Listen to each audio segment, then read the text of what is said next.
राजधानी संवाद IBC 24 के इस मंच पर अब ऐसे बिजनेस लीडर्स हैं जिनका प्रोजेक्ट उनकी पहचान है, जिनके प्रोजेक्ट की पॉलिसीज, जिनके प्रोजेक्ट के पूरा होने की अवधि, टाइम पीरियड में वायदे को निभाने की क्षमता, आपके ग्रुप में काम करने वाले एक एक व्यक्ति का व्यवहार आपकी पहचान बन चुका है।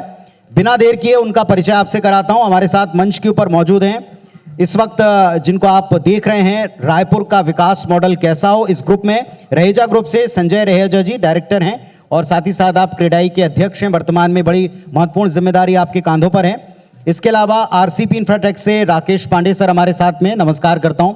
बहुत लंबे समय तक लगातार हम आपको देखते सुनते रहे हैं और आज आपको एक बार फिर इस मंच पर हम सुन पाएंगे।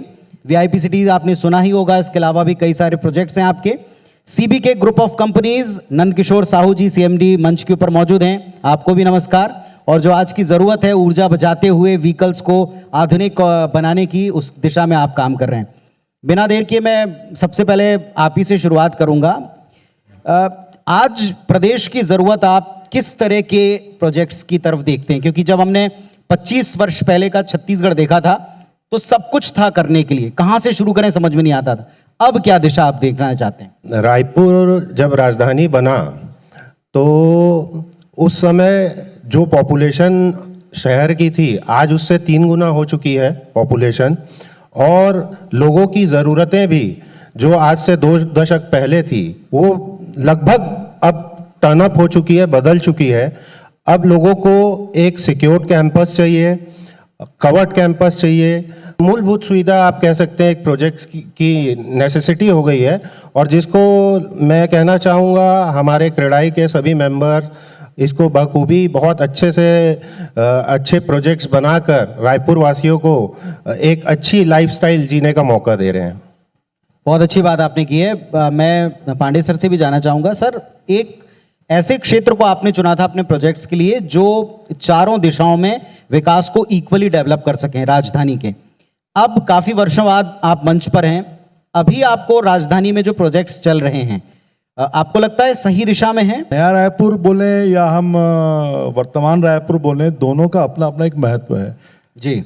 नया रायपुर जहाँ पे आने वाले 10, 20, 30 साल बाद लोग रहने वाले हैं, रह रहे हैं, चालू कर चुके हैं रहना, तो वहाँ पर जो भी डेवलपमेंट होगा वो होता जाएगा, लाइफ आती जाएगी। लेकिन उससे मैं इनकार नहीं करूँगा कि उसका महत्व नहीं है। आने वाले समय में उसका महत्व बहुत ज़्यादा बढ़ने वाला है। और जो सबसे ज़्यादा इम्पॉर्टेंट है इंफ्रास्ट्रक्चर, जो हिंदुस्तान में पिछले 70 सालों में शायद रहा लेकुना, वो रायपुर का भी लेकुना रहा। रायपुर के लिए, प्रदेश के लिए सौभाग्य की बात है कि इसको अलग प्रदेश का दर्जा मिला, इनको अलग व्यवसाय के लिए पैसे मिले, तो यहाँ पर भी विकास चालू हुआ। तो यहाँ का जो इंफ्रास्ट्रक्चर है, वर्तमान सरकार, रोड, इलेक्ट्रिफिकेशन, आज भी कई जगह ऐसा है जहाँ इलेक्ट्रिफिकेशन नहीं है, सफिशिएंट रेजिडेंशियल लैंड नहीं है, इसलिए इलीगल प्लॉटिंग होती है। इलीगल प्लॉटिंग लोग इसलिए करते हैं क्योंकि सरकार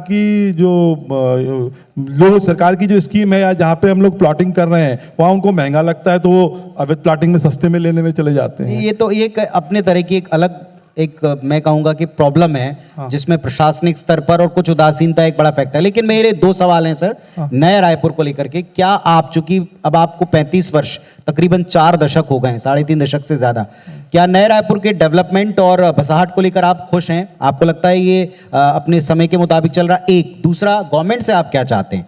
नया रायपुर को लेकर आपकी क्या एस्पिरेशंस हैं? नहीं, देखिए, नया रायपुर बहुत अच्छा डेवलप हो रहा है, अपनी गति उसकी ठीक है। वहाँ पे सभी सरकारें जो भी काम कर रही हैं, अधिकारियों के विज़न है वो बिल्कुल दिख रहे हैं। बहुत अच्छे लेआउट हैं, बहुत अच्छी टाउनशिप है, वहाँ का जो इंफ्रास्ट्रक्चर है वर्ल्ड क्लास है। वहाँ पे जो भी प्रोजेक्ट्स आ रहे हैं, आने वाले 10 साल में वहाँ जो लाइफ आबादी आएगी वो समय के हिसाब से आएगी। चलिए, बहुत अच्छी बात आपने की। साहू जी हमारे साथ में, मैं आऊँगा आप लोगों के पास। एक बड़ा सेक्टर आप दोनों जो रिप्रेजेंट कर रहे हैं उस पर बहुत से सवाल हैं। CBK group of companies, Nandkishore Sahu ji हैं चीफ मैनेजिंग डायरेक्टर साहब। एक तो आपको बहुत सारी शुभकामनाएं कि आप एक बहुत अच्छा काम कर रहे हैं। EV आजकल की ज़रूरत है और फ्यूचरिस्टिक जिस एनवायरनमेंट की हमको आवश्यकता है उसके लिए आप लोग अभी से काम कर रहे हैं। लेकिन सबसे बड़ी प्रॉब्लम है कि अभी भी ये सबकी पहुंच में नहीं है और बहुत सा कन्फ्यूजन लोगों के जहन में। तो पहले तो आप अपने ग्रुप की तरफ से ये दोनों बातें दूर कीजिए।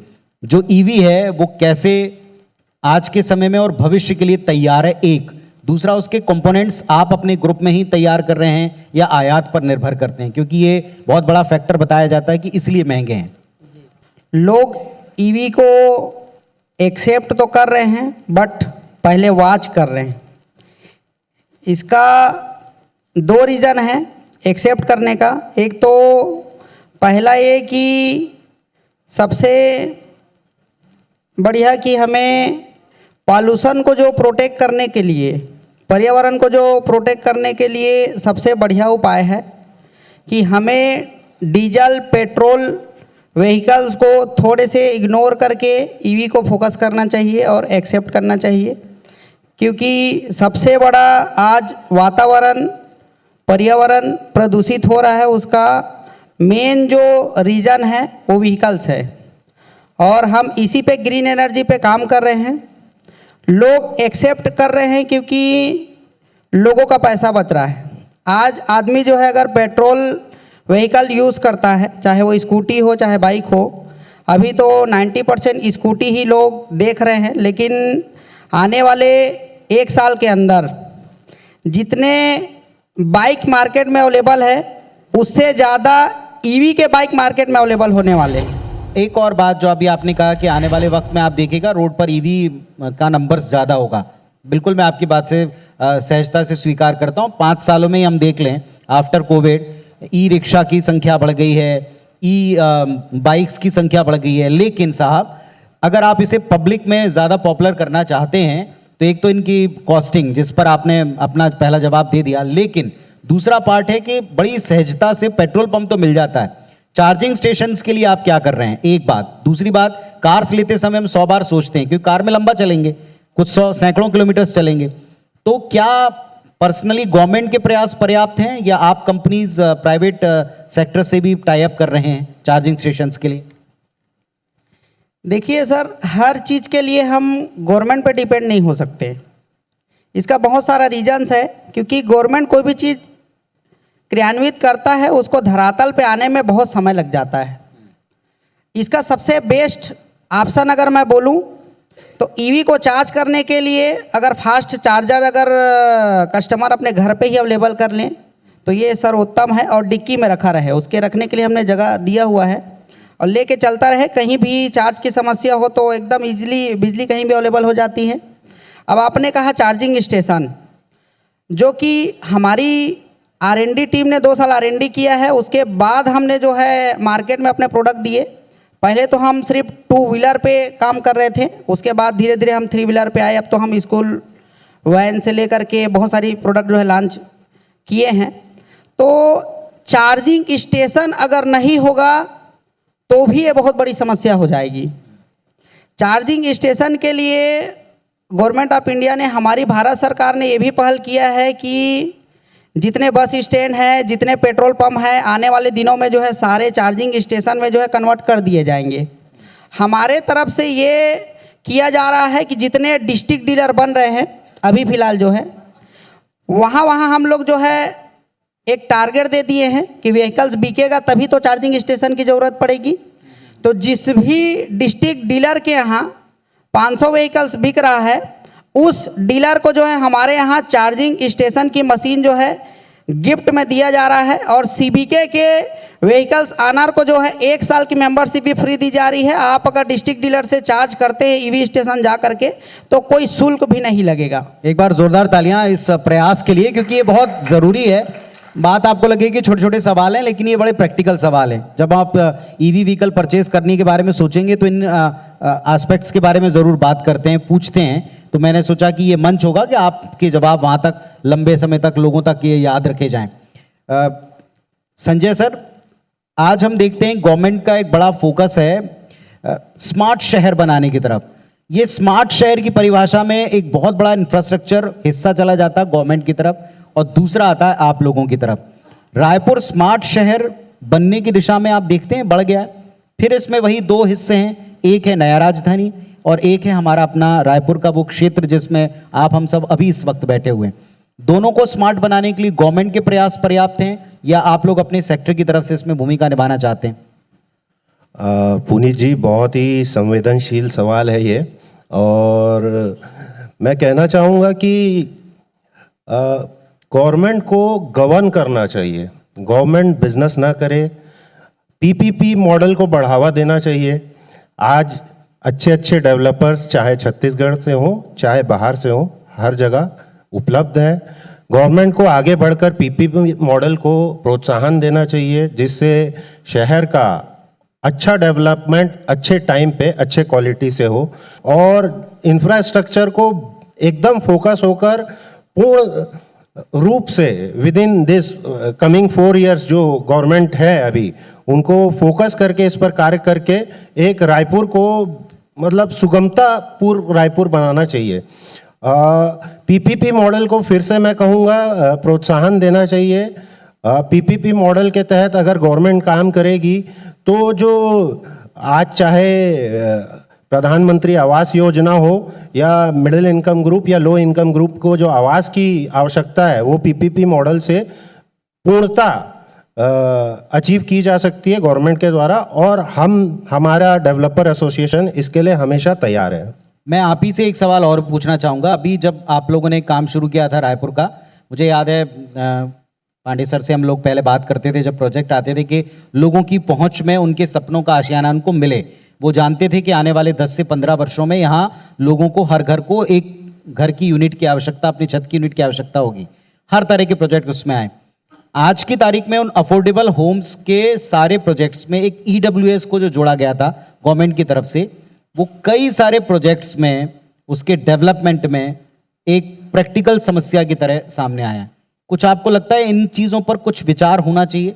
हालांकि वो बाध्यता है, रूल हैं, आप भी फॉलो कर रहे हैं, हम लोग भी फॉलो करते हैं, लेकिन आपको लगता है कि कुछ प्रैक्टिकली पुनर्विचार करना चाहिए आगे के लिए इस तरह के क्लॉज डालते समय? जो EWS की पॉलिसी है गवर्नमेंट की, छत्तीसगढ़ गवर्नमेंट की, उसमें एक भिन्नता है। मैं कहना चाहूँगा नगरीय निकाय में जो पॉलिसी है EWS की, वो पंचायत विभाग में नहीं है, और किसी भी प्रदेश का अगर डेवलपमेंट चाहिए तो जो नियम है उन पे एक रूपता रहनी चाहिए, भिन्नता नहीं रहनी चाहिए।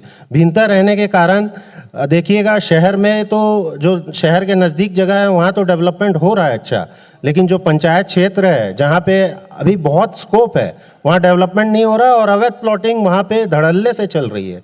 इसका एक बड़ा कारण ये है कि नियमों में भिन्नता होने के कारण कॉलोनाइजर वहाँ पे डेवलपमेंट कर नहीं पा रहा है, और जिसका फ़ायदा भूमाफिया लोगों द्वारा लिया जा रहा है।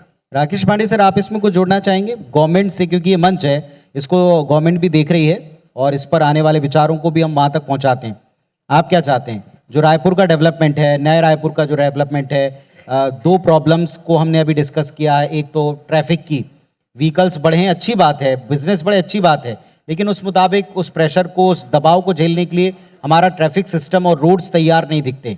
आप लोगों के नए प्रोजेक्ट्स जब आप लाते होंगे तो ये आपके सामने भी चैलेंज है कि आप अपने प्रोजेक्ट्स को किस एरिया में लाएं, कहाँ ये प्रॉब्लम लोगों को कम फेस करनी पड़ेंगी। अब लोग बाग दूर जा रहे हैं ताकि इनसे थोड़ी निजात मिले। क्या चाहते हैं आप गवर्नमेंट से? गवर्नमेंट से हम तो चाहते हैं गवर्नमेंट इंफ्रास्ट्रक्चर पे ज़्यादा काम करे। मैं जितने भी मैं लगभग 30-35 कंट्री मैंने विजिट किए हैं वर्ल्ड की, मैंने देखा वहाँ पे इंफ्रास्ट्रक्चर, जिस कंट्री ने इंफ्रास्ट्रक्चर डेवलपमेंट कर दिया वहाँ बाकी चीज़ें आ गई। हॉस्पिटल बनाना है वो प्राइवेट सेक्टर को दीजिए, टाउनशिप के लिए प्राइवेट सेक्टर को दीजिए, स्कूल प्राइवेट सेक्टर को दीजिए। गवर्नमेंट पैरल होना चाहिए, लेकिन इंफ्रास्ट्रक्चर जैसे अब एक छोटी सी हम रोड इलेक्ट्रिफिकेशन की बात करते हैं, आप आधे शहर बारिशों में पूरे हैंग हो जाते हैं, कोलैप्स हो जाते हैं, 2-2 फीट 1-1 फीट पानी भर जाता है। ड्रेनेज सिस्टम पे बहुत ज़्यादा और जल्दी काम करने की ज़रूरत है। समय खराब होता है, पैसा खराब होता है, नगर निगम का पैसा है, वो अल्टीमेटली पब्लिक का पैसा खराब होता है।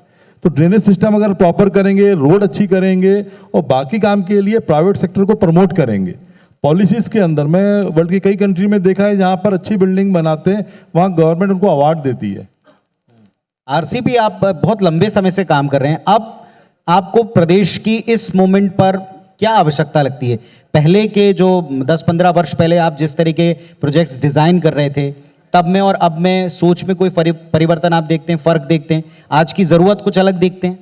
कस्टमर की ज़रूरत मैंने देखा है कि कस्टमर को थोड़ा सा, अगर बड़े शहर हैं, रायपुर बड़ा हो रहा है तो, लेकिन जो भी बीच का कोरोना काल भी निकला, लोगों को बड़ा स्पेस चाहिए। लोगों को मतलब फैसिलिटी चाहिए ज़्यादा।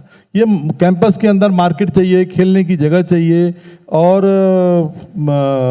ऐसी जगह लेना चाहते हैं प्रॉपर्टी जहाँ पे मैं बोलूँगा सीधे गंदा ट्रैफिक ना हो।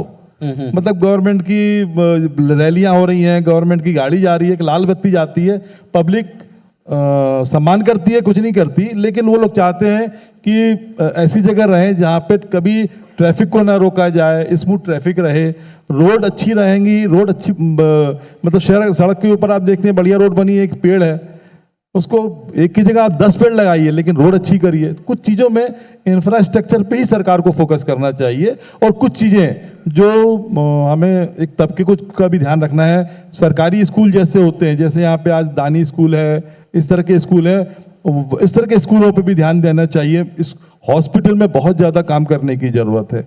आज शहर रायपुर के अंदर प्राइवेट फैसिलिटी बहुत है। मैं बिल्डर हूँ, लेकिन उसके बाद भी बता रहा हूँ, मेरे फादर डॉक्टर रहे हैं, तो मुझे आइडिया है कि हॉस्पिटल्स की स्थिति क्या रहती है।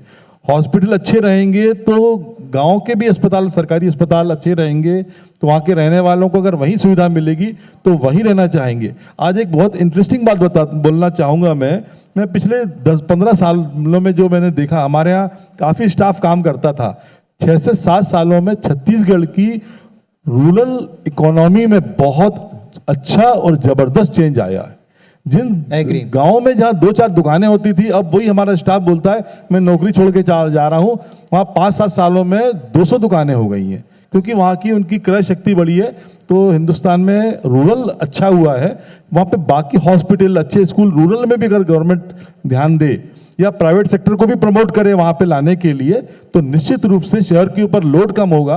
तो हम यहाँ पे इंफ्रास्ट्रक्चर के साथ काम करें और रूरल इकोनॉमी का फायदा उठाते हुए पैसा किसानों के माध्यम से महतारी वंदन योजना के नाम से जो जा रहा है, हाँ, उसका उपयोग हो, और वहाँ पे सरकार अच्छे इंफ्रास्ट्रक्चर, स्कूल, हॉस्पिटल पे ध्यान दे, ताकि शहरों के ऊपर जो स्पीड है, और हाँ रोजगार, छोटे शहरों में रोजगार बढ़ रहा है, पैरेलल सरकार ध्यान दे तो बड़े शहरों के ऊपर लोड कम होगा। सरकार को इस नज़रिए में भी ध्यान दे रही है, और ज़्यादा ध्यान देने की बहुत ज़्यादा जरूरत है। साहू जी से आपसे मैं पूछना चाहूँगा, साहू जी मेंटेनेंस को लेकर आप क्या है, ईवी और स्पेशली जो बैटरी पार्ट है उसके मेंटेनेंस को लेकर सबके जहन में बड़ी चिंता है, उसको लेकर आप लोग क्या कर रहे हैं? इलेक्ट्रिक व्हीकल्स में मेन होता है बैटरी।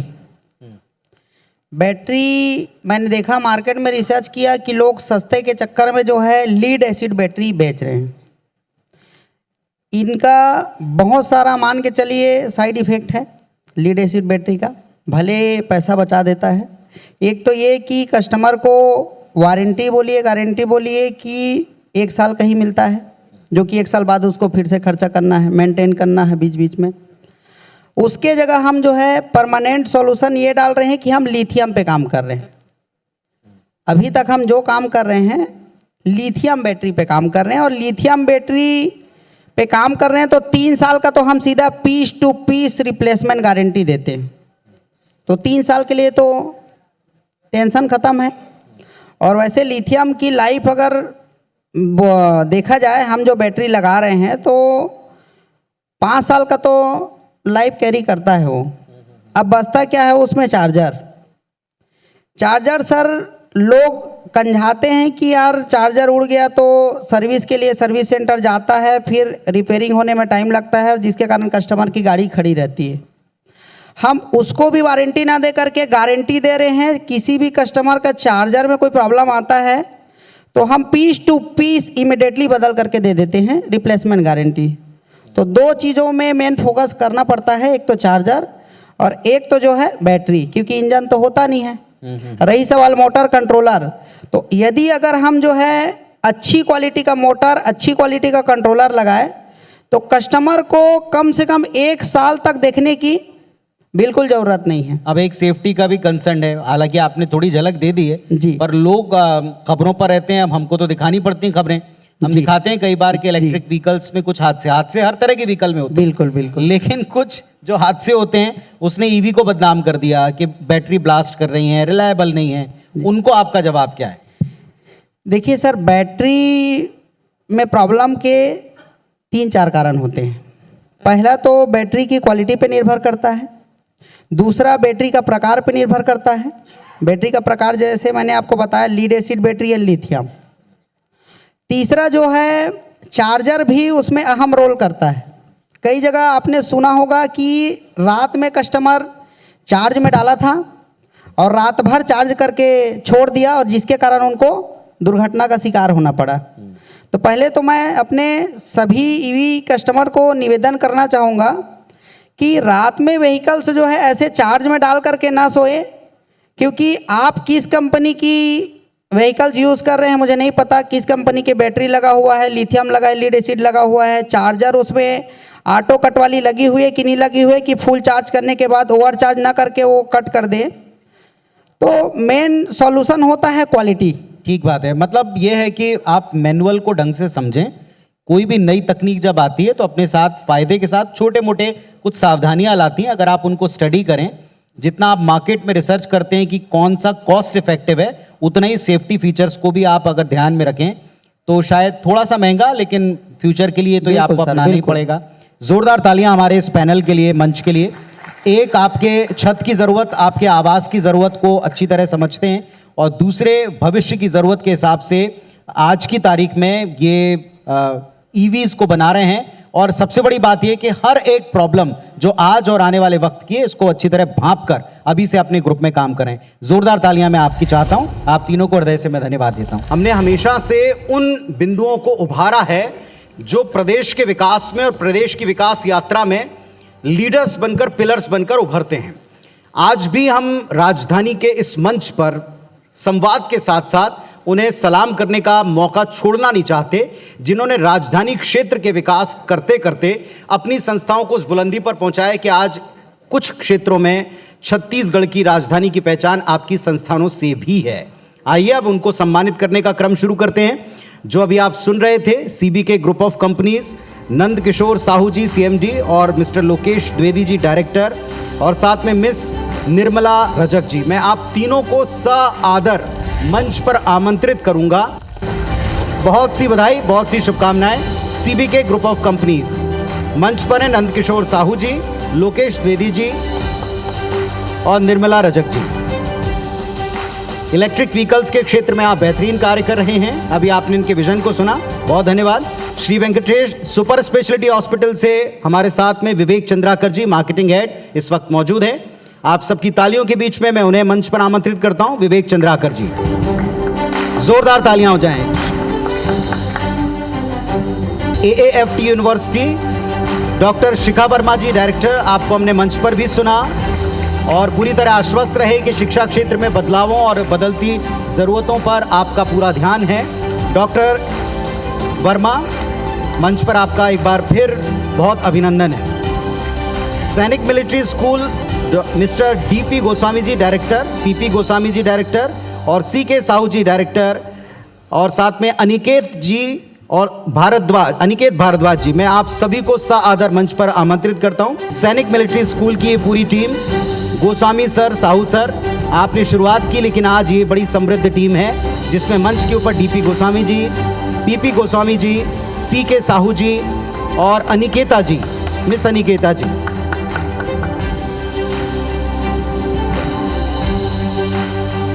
जोरदार तालियां हो जाएं लिटिल जीनियस एकेडमी काउंसिल के लिए। क्लियर विजन और आने वाले वक्त की जरूरत के हिसाब से बच्चों को आप गढ़ रहे हैं, बहुत शुभकामनाएं आपको। मंच पर आमंत्रित हैं संजय राहेजा जी, डायरेक्टर राहेजा ग्रुप, क्रेडाई के अध्यक्ष। रहेजा ग्रुप के साथ साथ जो आप क्रेडाई की जिम्मेदारी संभाल रहे हैं, उत्तरोत्तर विकास में आपकी भूमिका रहे, शुभकामनाएं आपको देता है IBS 24। श्री स्वास्तिक ग्रुप से KP साहू जी,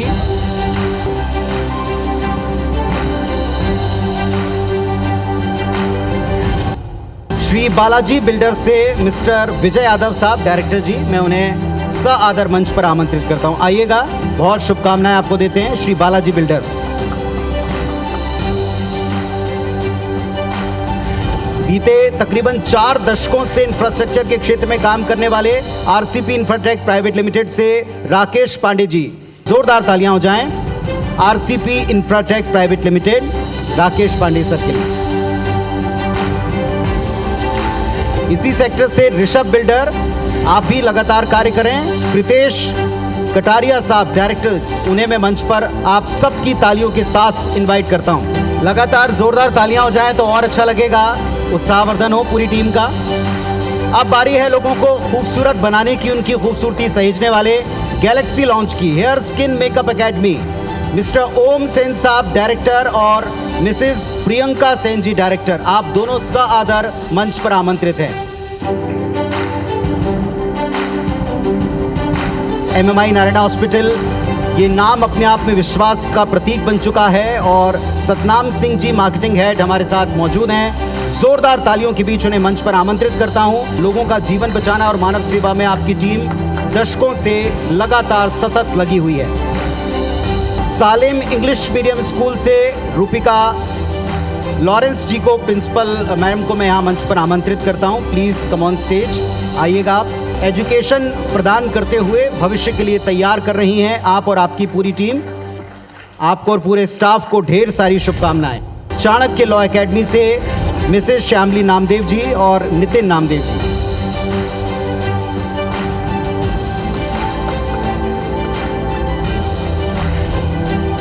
तो आप सभी हमारे इस मंच पर सआदर न केवल अपने विचार प्रकट करते हुए नजर आए, बल्कि आज के इस कार्यक्रम को समृद्ध बनाने में आप सभी बिजनेस लीडर्स का योगदान रहा है। मैं चाहूंगा एक बार सम्मिलित तौर पर सभी के लिए तालियां हो जाएं।